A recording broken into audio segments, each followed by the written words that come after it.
आज हमारे बीच कानपुर क्षेत्र के निवासी और बिंदकी से विधायक रह चुके पूर्व शिक्षा मंत्री जनसेवक जी हमारे साथ हैं, जिन्हें इनकी जो विधानसभा क्षेत्र की जनता ने जनसेवक की उपाधि दी है। पूरा जो आपका नाम है वो अमरजीत सिंह जनसेवक लिखते हैं। आइए आपको इनसे रूबरू करते हैं और कुछ बातें पूछते हैं।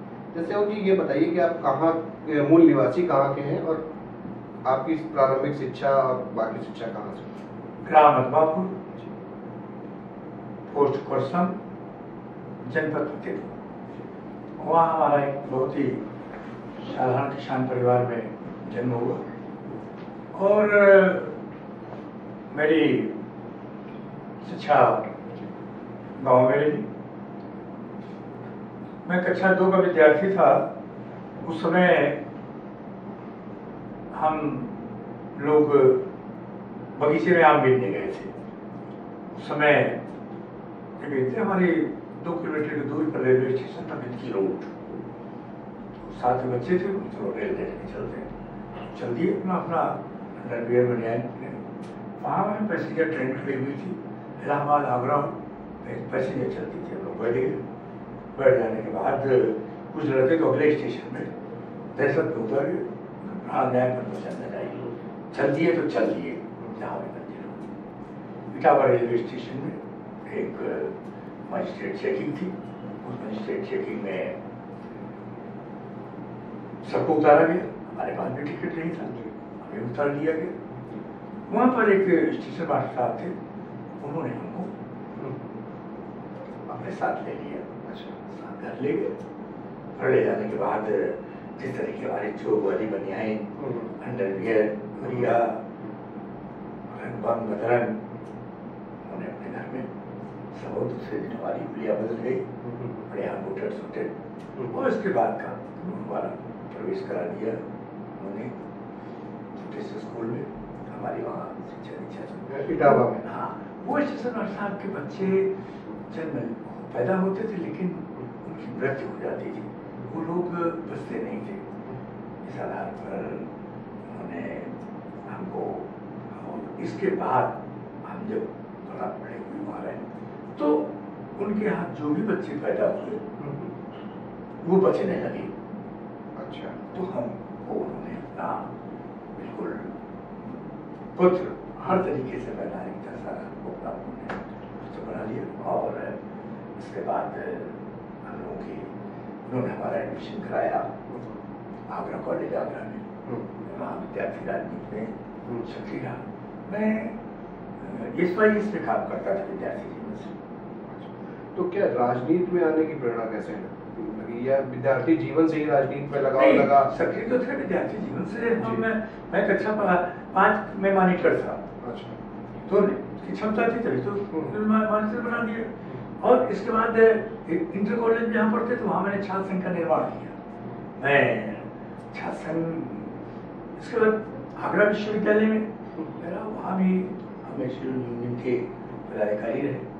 लेकिन मन में हमारे घर की बहुत अच्छी माली हालत नहीं थी, इसलिए हम सबकी राजनीति पे नेता नहीं बन सकते थे, नहीं हम काम कर सकते थे।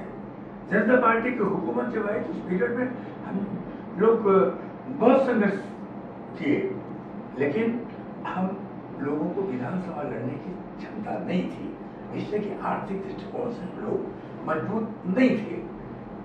ये सब होने के बाद 2 फरवरी सन 74 को students of B.Ed class Banda railway station में, बांदा में पंडित जवाहरलाल नेहरू डिग्री कॉलेज में आगरा के बाद आप B.Ed? हाँ, आगरा भी मेरा ग्रेजुएशन हुआ। हाँ, नहीं, आगरा से तो हमने बहुत MA किया, MA हिस्ट्री से किया, हमने MA पॉलिटिकल साइंस से किया, MA फिलोसफी से किया। आपका LLB भी?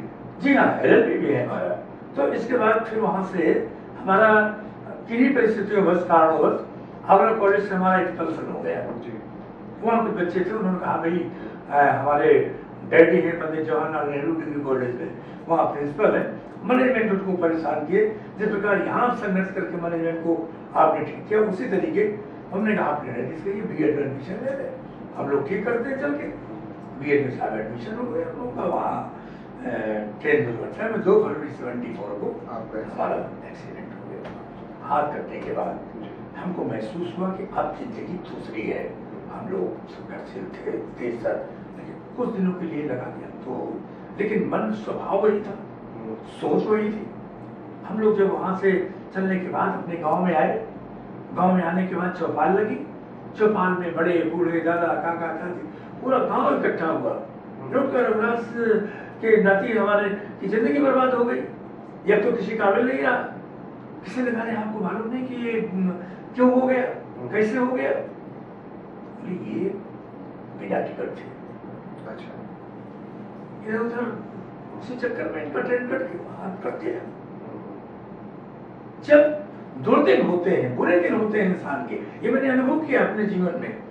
उस समय रास्ते की जो एक कहावत है कि रास्ते की गुटेली है, रास्ते का छोटा सा कंकड़ भी पैर में चोट पहुंचाने का काम करता है। दूसरे साहब आए, उन्होंने कहा हमारी रिश्तेदारी वाला है, हमको नहीं मालूम है। ये लोग पढ़ने नहीं गए थे, ये लोग डकैती डालते थे। वो डकैती डालने में किसी गांव में गए डकैती डालने, और उसमें लोग हाथ काट लिए।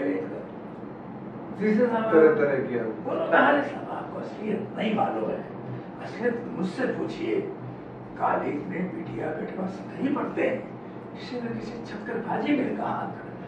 मित्र तिवारी जी, जो लोग इस तरीके की बात करके मेरा जीवन बर्बाद हो गया, किसी काबिल, मुझे मन ही मन में प्रतिज्ञा कर रहा था, है अमरजीत सिंह, अपने आप को इतना ऊंचे उठाओ, इतनी मेहनत करो, इतनी तरक्की करो, तुम्हारा नाम तुम्हारे गांव में नहीं, तुम्हारे जिले में नहीं, जब प्रदेश में, सारी दुनिया में लोग अमरजीत सिंह को जाने।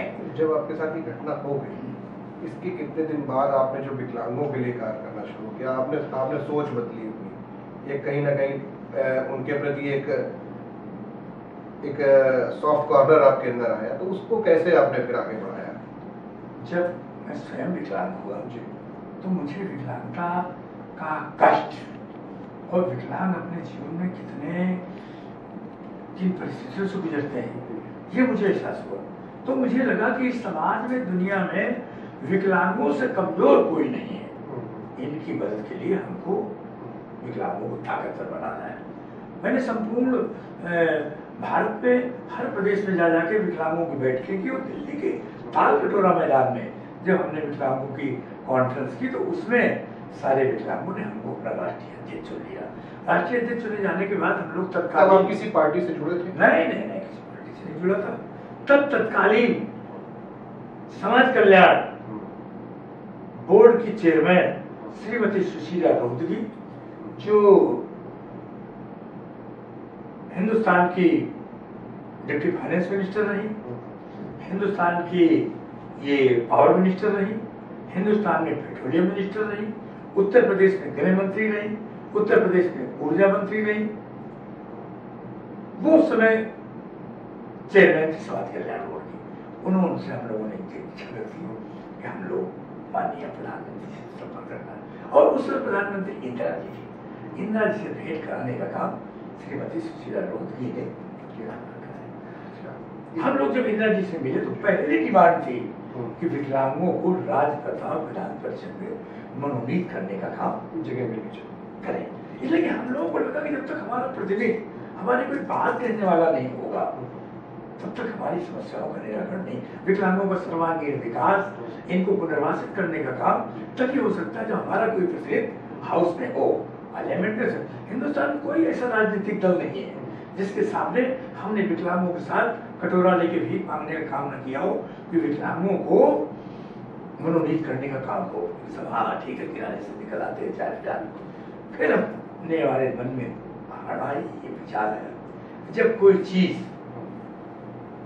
मांगने से न मिले, अनुरोध से न मिले, हाथ जोड़ने से न मिले, उसको संघर्ष के द्वारा लेना चाहिए, उसको हमें छीन कर लेना चाहिए। ऐसी परिस्थिति में हमको भारतीय जनता पार्टी ने फतेहपुर जनपद की बिनकी विधानसभा से हमें टिकट दिया। किस साल में? ये 1991 में। और 1991 का पहला चुनाव मैं भारी मतों से हारा, क्योंकि 1991 में राम लहर थी पूरे उत्तर प्रदेश में कोई ऐसी उत्तर प्रदेश का जिला नहीं था जहां से अयोध्या में भव्य राम के मंदिर के निर्माण के लिए ईंटें न गई हो। ईंटों का मतलब हमारा एमएलए न पहुंचे हो चुनाव जीतकर, लेकिन हम आप आ गए पूरी तरीके से केवल 17,000 कुछ वोट हमको मिला। इसके बाद हमने वही मतगणना स्थल की मिट्टी को अपने मस्तक में लगाकर ये प्रतिज्ञा की कि हम को विधानसभा में पहुंचने का अवसर नहीं मिला, विधानसभा में सीट नहीं मिली, लेकिन हम इस क्षेत्र के जिले की जनता के दिलों में सीट बनाने का काम करेंगे। और हमने अभियान शुरू कर दिया उसी दिन से। और इसके बाद जब अगला चुनाव हुआ तो हमें 54,000 वोट मिला। 17,000 का 54,000। हारे तब भी आप? नहीं जीते भाई, हारे कहा। अच्छा, 17,000 तो मिला हमको। टिकट आपका बीजेपी से? हाँ, बीजेपी से। जब से लड़ना शुरू किया बीजेपी ने हमारा टिकट कभी नहीं काटा, हमेशा हमको टिकट दिया। और हमेशा सपा में क्यों आना पड़ा? सभा में इसलिए आना पड़ा कि देखिए, जब कभी इंसान जज्बाती होता है, हम भावुक व्यक्ति हैं, संबंधों को बहुत महत्व देते हैं। माननीय नेताजी, जिनको का नाम है श्री मुलायम सिंह यादव जी, उनका मैं सम्मान विद्यार्थी जीवन से करता था। मैं आदर करता था, सम्मान करता था। उनके अनुज शिवपाल सिंह यादव हमारे व्यक्तिगत मित्र हैं, दोस्त हैं हमारे। मैं भारतीय जनता पार्टी से पहले था, मिनिस्टर था, तब भी हमारा उनका जब भी तो हमारे आवास में आते थे, हमारे घर में आते थे और हमारे उनके ताल्लुक। मैं मिनिस्टर हुआ, इसके बावजूद भी हमारे उनके कांग्रेस और लोकदल ने समर्थन विड्रा कर लिया। अच्छा, समाजवादी पार्टी की सरकार से हम हाउस के मेंबर थे। हम लोगों की गवर्नमेंट खत्म हुई थी 2003 और 2005 के जो 17, इसमें 2 सरकारें हुई, एक भाजपा और बहुजन समाज पार्टी की कोलिब्रेशन की गवर्नमेंट, और इसके बाद फिर समाजवादी पार्टी की गवर्नमेंट।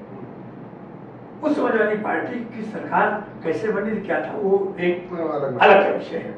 लेकिन जब सरकार बन गई और अंतिम क्षणों में, कार्यकाल में, लोकदल और कांग्रेस ने अपना समर्थन, उनके समर्थन से बनी थी, विड्रा कर लिया। सरकार अल्पमत हो गई, सरकार जा सकती थी। शिवपाल सिंह जी ने हमसे बात की, नेताजी बात करना चाहते हैं, उसमें नेताजी को करती थी। उनका आ जाइए, उनका क्या चाहते हैं कि आप ऐसे में हमारे मोहब्बत का वास्ता हमारा कोई नहीं था, वैसे साहस हमने समाजवादी पार्टी का दावा था। समाजवादी पार्टी शिक्षा मंत्री भी आप बनाए? नहीं, मैं पहले उसी के सत्र के बाद पहले, इसके बाद मुख्यमंत्री जी ने कहा कि आपको मंत्री पद की शपथ दिलानी है जी। मैंने कहा नेताजी नहीं, इसलिए कि अब तो अंतिम बिल्कुल चुनाव होने वाला है। ये 2006 के आखिर की बात थी, 2007 में 4-5 महीने की बात थी। अगर इस साल में मिनिस्टर बन गया तो फिर तो कोई मतलब, जब पूरी तरीके से गवर्नमेंट हुई तब हम उसमें मंत्री में बनाई। उसके बाद वाला चुनाव आप समाजवादी पार्टी के टिकट पर? समाजवादी पार्टी टिकट पर स्वाभाविक था कि सरकार के विरोध में थी जनता। इसके बाद मायावती बहन जी पुनः स्थापित हो गई, उनकी सरकार बन गई, हम लोग बाहर हो गए। 2012 में पुनः हमारी सरकार बननी थी, हमको चुनाव लड़ना था, लेकिन अपरिहार्य कारणों से हम चुनाव नहीं लड़ पाए। और हमने प्रचार किया, पार्टी का काम किया और पूरी बहुमत के साथ माननीय नेताजी के नेतृत्व से अखिलेश और शिवपाल सिंह आपकी विधानसभा जो है उसमें किसको टिकट दिया? उसके टिकट पे एक था, उसको दिया गया। वो जीते? नहीं जीते थे, वहाँ तो जनता भी कोई। अच्छा, ये आपने दोनों पार्टी देखी, हम दोनों पार्टी में एक मौलिक अंतर जानना चाहते हैं। आपने दोनों को